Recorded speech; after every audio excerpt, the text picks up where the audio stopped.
no conoce límites.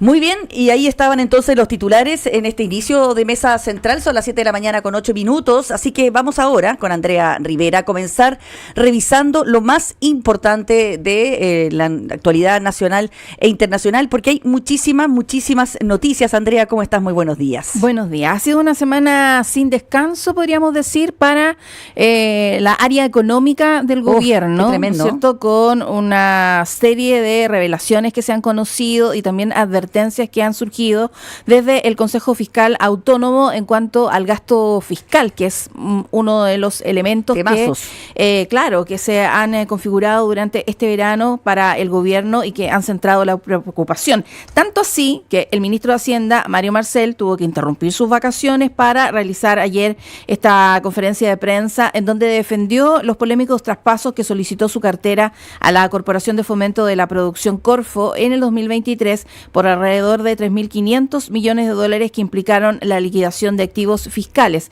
Mario Marcel criticó las reacciones que suscitó este reportaje de The Clinic en el que se dio a conocer esta situación y apuntó incluso al tono de denuncia del mismo. Dijo que además de toda la información ya se entregó a la Contraloría de la República, entidad que anunció el inicio de una investigación y valoró también este proceso que lleva adelante el organismo fiscalizador. A juicio de Marcel, la investigación va a permitir que una institución independiente y respetada provea una opinión técnica y también alejada de la coyuntura política que, dijo, desgraciadamente está siendo cada vez más tensionada por la proximidad de las elecciones presidenciales, todo el debate que se va a dar en torno precisamente a estos temas económico, manejo económico del gobierno y por supuesto también el tema de seguridad.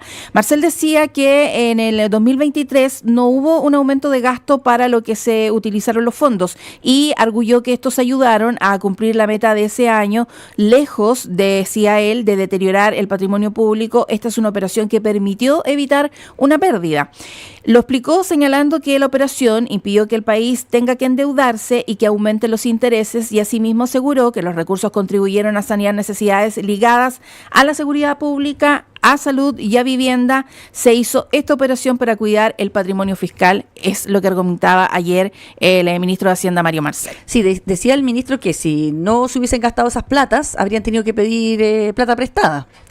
Y al final el daño al fisco habría sido mucho mayor, lo calculaba él en 415 millones de dólares por conceptos de crédito, en fin, intereses, bla, bla, y habría sido mucho más inconveniente, ¿no es cierto?, que gastarse la plata de Corfo. Fue una conferencia desordenada, podría decir, porque te fijaste la puesta en escena, salió con la directora de presupuesto, pero se cortaban los micrófonos, se escuchaba mal, finalmente fue difícil. Bueno, luego nos entregaron de nuevo el audio completo de la conferencia para poder escucharla bien, y ahí se entregaron varias cifras bien interesantes. Ahora, eso no quita, y lo reconoció el propio ministro Marcel ahí, y lo vamos a conversar en un ratito más con Germán González, que es vicepresidente del Consejo Fiscal Autónomo, que hay un tema con el balance de las cuentas fiscales, que hay un tema con el gasto, que hay errores que ellos reconocen y que el propio ministro Marcel dijo que lo reconocían y que que su tarea era subsanarlo lo antes posible. Claro, él decía que la responsabilidad fiscal es un patrimonio del país, que no debiéramos correr el riesgo de debilitar precisamente esa institucionalidad, y también el ministro aseguraba que durante el año 2023 hubo otros componentes de ingresos que fueron menores a lo presupuestado y los mayores ingresos de litio compensaron esos menores ingresos en otras partes de la recaudación. Entonces decía él que en virtud de esto se solicitó a la Corfo integrar estos 3,4 billones en el total del Tesoro Público, es decir, 2 billones menos de lo que ingresó por el mineral. Como decías tú, participó de esta conferencia, este punto de prensa, la directora de presupuesto, Javiera Martínez, quien ha recibido duras críticas desde la oposición por los descalces en los cálculos fiscales. Sostuvo que existe una confusión en la discusión, toda vez que los recursos de Corfo son de las arcas fiscales y no algo distinto a este patrimonio. Además, ella decía que cree que vivimos en un país con libre expresión, entonces obviamente los políticos de oposición tienen, dijo, el derecho a exigir rendiciones de cuenta a las autoridades y eso es el ejercicio sano de la democracia. Ahora, decía ella, lo complejo es cuando se exigen rendiciones con información difusa o mala información, con un debate que tiende a confundir a la ciudadanía. Uh-huh. Así es, ahí dieron las explicaciones que a muchos están dejando satisfechos. Yo creo que ya el tema de si este traspaso fue legal o ilegal está totalmente en el pasado. O sea, hay consenso en autoridades de todos los sectores políticos, incluyendo la oposición, que esto fue legal. El punto era que esconde este movimiento, ¿no? O sea, más que esconde, que demuestra o da una señal de que no teníamos un equilibrio en nuestro presupuesto, en el sentido de que estamos gastando más de lo que ingresaba. Que eso es lo que no puede ocurrir en ningún bolsillo, ni en ningún país. Y además explicaba el Consejo Autónomo, el Consejo Fiscal Autónomo, que es necesario. ¿Por qué es tan grave esto? Porque primero es súper importante para un país estabilizar la deuda bruta por debajo del nivel que se tiene actualmente. O sea, estamos en el 42% del PIB, pero hay que tenerla siempre menos del 45% del PIB. Y uno lo experimenta de forma personal. Cuanto más endeudado uno está, más caro le va a salir el próximo crédito. Entonces, por eso es tan importante mantener siempre el nivel de deuda acotado. Y otro de los motivos que cita el Consejo Fiscal Autónomo para que se equilibren las cuentas fiscales es porque necesitamos reconstruir los ahorros fiscales en el mediano plazo. En concreto, el Fondo de Estabilización Económica y Social, FES, acordemos que nos gastamos toda la plata en la pandemia, y que es una herramienta que tenemos que volver a juntar como en ese chanchito para estar preparados ante futuras crisis. Es muy importante recuperar ese colchoncito que teníamos guardado antiguamente para enfrentar crisis, si no, vamos a estar muy vulnerables a cualquier cosa que ocurra. El tema es cómo aumentas ese ahorro del chanchito, con un cobre con un precio inestable, con los vaivenes no solamente económicos, sino que también geopolíticos. Exacto. A nivel global y también con menos recaudaciones. Claro. En nivel interno, con una inflación también que todavía persiste, este fantasma inflacionario que podría acotarse durante este 2025, pero habrá que ver cuáles son los efectos que tiene la subida de los aranceles por parte de Estados Unidos. O sea, hay un montón de elementos. Hay un contexto internacional que no lo hace fácil. Que es muy adverso. Que es adverso, sí, que es muy adverso. Y además entramos a un año electoral. Y la lógica dice, o la experiencia o la historia, ya estamos acostumbrados, cada año electoral, ¿qué quieren hacer los gobiernos? Gastar más. ¿Para qué? Para que la gente esté contenta y idealmente se pueda elegir un gobierno de continuidad, que sería el objetivo, ¿no es cierto?, de las autoridades que están en el poder actualmente. Así que va a haber mucha presión, va a haber mucho debate sobre este tema. Yo creo que nos va a acompañar durante todo el resto del año. Claro, para terminar, ¿sí? y que también va en la antesala de la entrevista que vas a hacerte un ratito más a Germán González, ayer el Consejo Fiscal Autónomo calificaba precisamente de preocupante este resultado del balance estructural del 2024, que, recordemos, alcanzó un déficit de un 3,2% del Producto Interno Bruto y que significó un desvío de 1,3 puntos en relación a la meta que se había fijado Hacienda de este 1,9%.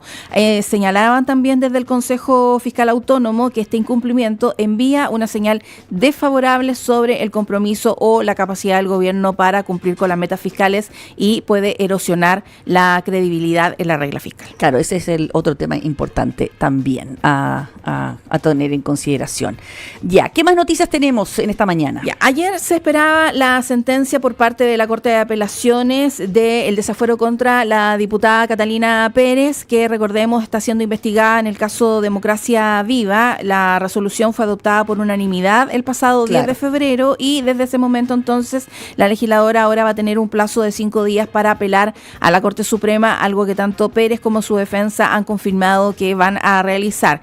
Con esto avanza el proceso para que el Ministerio Público pueda formalizar a la diputada, lo que podrá concretar una vez que se ejecute el desafuero. La Fiscalía, recordemos, acusa a Pérez de dirigir la organización de la Fundación Democracia Viva. En respuesta a la resolución, la semana pasada la parlamentaria adelantó que va a apelar a esta decisión, ya que no se sustenta y no cumple con estándares jurídicos. Pero, ¿qué es lo que dice este fallo de la Corte? Se establecen antecedentes que otorgan una secuencia preliminarmente lógica de intervención de la diputada en hechos previos previos y posteriores a la suscripción de los 3 convenios fiscales aludidos, el que se construye sobre la base de los vínculos de esta con los imputados señor Andrade y señor Contreras, y que de acuerdo a las conclusiones extraídas de los informes policiales y las conversaciones sostenidas mediante mensajería de WhatsApp, especialmente entre la diputada y el señor Andrade, presidente de la fundación que se adjudica dichos tratos fiscales, permiten dotar de razonabilidad a la imputación del Ministerio Público en cuanto a la existencia de algún tipo de intervención. Lo que dicen es independiente del tipo de participación que en definitiva se pretende acreditar por parte de la Fiscalía. Además, dicen que existen elementos de investigación objetivos que hacen plausible la afirmación de que conoció su suscripción y que incluso participó en la recolección de antecedentes necesarios para su realización, sabiendo que la Fundación no reunía los requisitos básicos para la realización finalmente de este convenio. Claro, entonces lo que conocimos, nosotros ya sabíamos, ya se conocía que la Corte la iba a desaforar, pero lo que se conoció ayer fueron justamente estos argumentos. Claro. Que dan cuerpo a la apelación que de la diputada Catalina Pérez va a realizar a continuación. Una diputada que, recordemos, en otro tiempo, en otro momento de su carrera, propuso un proyecto de ley para eliminar el fuero. Ahora está intentando, a través de la justicia, que no se lo quiten a ella. Y así que hay que esperar esa apelación que va a ir a la Corte Suprema. Claro. Y ahí vamos a saber en definitiva si ella queda desaforada y si puede ser formalizada y continuar. Entonces, este proceso que tiene que ver con el caso con Democracia Viva, el caso Convenios, Democracia Viva. Sí, su abogado Gonzalo Medina decía que van a apelar a esta decisión ante la Corte Suprema y decía que se ha desarrollado una investigación por más de 1 año y medio, periodo en el cual el Ministerio Público ha obtenido abundante evidencia contenida en 33 tomos, los que dan cuenta de la nula participación de la diputada en la adjudicación de estos convenios y que los mensajes de WhatsApp en los cuales fundamentan su solicitud y que han sido ampliamente difundidos en los medios de prensa son del año 2023, muy posteriores a la suscripción de los convenios ocurrida en septiembre y octubre del año 2022. Perfecto. Bueno, estamos terminando febrero, nos queda una semanita de febrero nomás, Andrea. Se nos viene marzo. Se viene el Festival de Viña. Bueno, se viene el Festival de Viña también, comienza hoy día es la gala. El festival es la próxima semana. ¿Tienen listo el vestido? No, porque yo iba a ir a ver Sting. ¿Te tocó alguna vez participar de una gala sí, o no? Sí, me tocó ir a cubrirla, me tocó participar de la gala, todo. De hecho, me habían invitado este año, a pesar de que el evento es de Mega, me habían invitado como representante de Canal 13, pero tengo entradas para Sting. Prioridades son prioridades. Sí. Así que no va a poder ser. Oye, pero se nos viene marzo, y marzo se supone que va a ser el mes clave en definiciones presidenciales, así que sigue todo el comidillo en torno a ese tema, ¿no? Sigue toda la presión por definir ya cuanto antes quién va a ser el candidato o la candidata de la oposición. Ayer la expresidenta del Partido por la Democracia, Natalia Pergentili, en un programa desde la redacción del diario La Tercera, se refirió precisamente a este panorama presidencial en el oficialismo, pese a las dudas que hay, ¿no es cierto?, con respecto a definiciones de la expresidenta Michelle Bachelet y lo que pueda también definir la ministra del Interior, Carolina Toá, en una eventual candidatura presidencial. Con respecto a la figura de la expresidenta, Natalia Pergentili señalaba que ella no tenía problemas con que fuese la candidata. Su problema, dice, es que el sector, si es que esto puede llamarse sector, no tiene un proyecto nítido. O sea, apunta más allá de tener una figura que aglutine a todos los partidos oficialistas, es qué es lo que hay detrás de ese candidato o qué es lo que va a haber detrás de ese candidato hablando programáticamente. En esa línea... Eso es verdad, porque también lo conversamos en este programa con la presidenta del Partido Socialista, quien decía que efectivamente, claro, me preguntan por la presidenta Bachelet, pero no nos preocupamos de saber si tenemos un programa en común, o sea, si tenemos algo que ofrecerle a la gente. Y uno como periodista, sabemos que están esquivando la pregunta de la candidatura presidencial, pero al mismo tiempo, claro, al final un nombre solo no vale, no sirve tampoco, por muy bueno que sea, si no hay un proyecto atrás contundente que lo afirme. Además, cuando tienes, o constantemente hemos tenido durante esta administración del presidente Gabriel Boric, esta lucha continua en lo que hemos denominado las dos almas del oficialismo, ¿no es cierto?, con el Partido Comunista y el socialismo democrático. Sí. ¿Ya?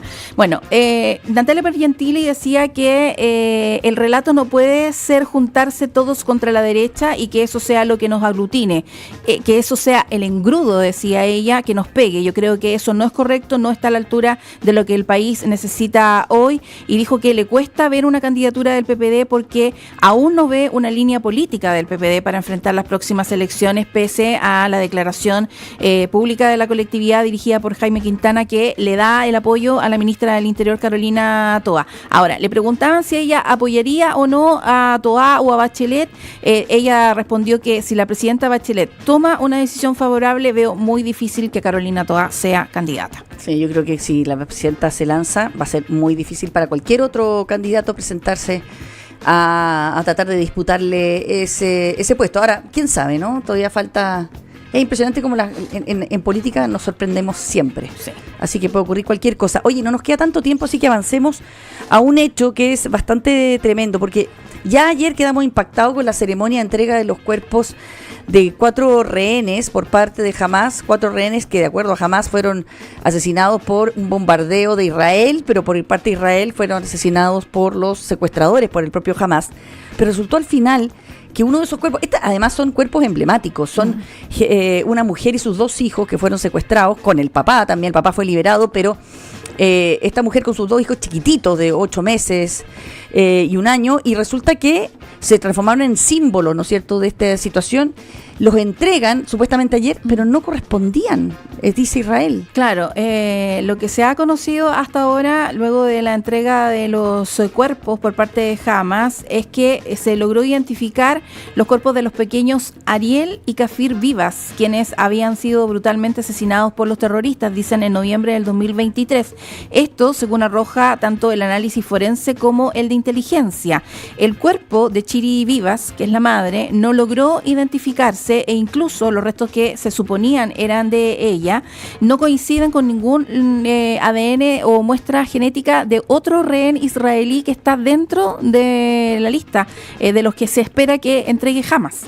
¿Ya? Entonces puede ser cualquier persona. Puede ser cualquier persona. Esta, decían, es una violación de la más alta gravedad por parte de la organización terrorista Hamás, que está obligada, bajo acuerdo, a devolver a los rehenes fallecidos. Exigimos que Hamás devuelva a Chiri junto a todos los rehenes, señala el reporte del ejército Israel. Y el primer ministro de ese país, Benjamín Netanyahu, aseguró que Hamás pagará por haber introducido el cuerpo de una mujer de Gaza y no el de la rehén Chiri Vivas en uno de los 4 ataúdes que ayer entregó la Cruz Roja en la Franja, según un comunicado difundido por su oficina. Dijo que actuarán con determinación para traer a Chiri a casa junto a todos nuestros rehenes, tanto vivos como muertos, y garantizar que Hamás pague totalmente por esta cruel y atroz violación del acuerdo, decía el mandatario a través de un video comunicado emitido por la oficina del primer ministro. Esto tensa sin duda aún más la débil tregua existente entre Israel y Hamás, producto de, dicen ellos, la violación de este acuerdo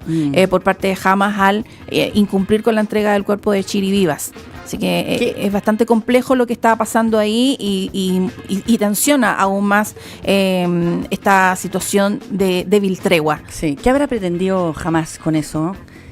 Quizás, o sea, no tener el cuerpo, en fin, difícil que no lo tengan. La verdad que no se entiende muy bien. Vamos a ver qué ocurre hoy día en ese sentido allí en el Medio Oriente. Vamos cerrando con qué está ocurriendo con intentos de diálogo de paz entre Rusia y Ucrania. Ha habido tantos ahí desarreglos por parte de Estados Unidos. Estados Unidos cambió completamente su discurso de ser aliado de Ucrania.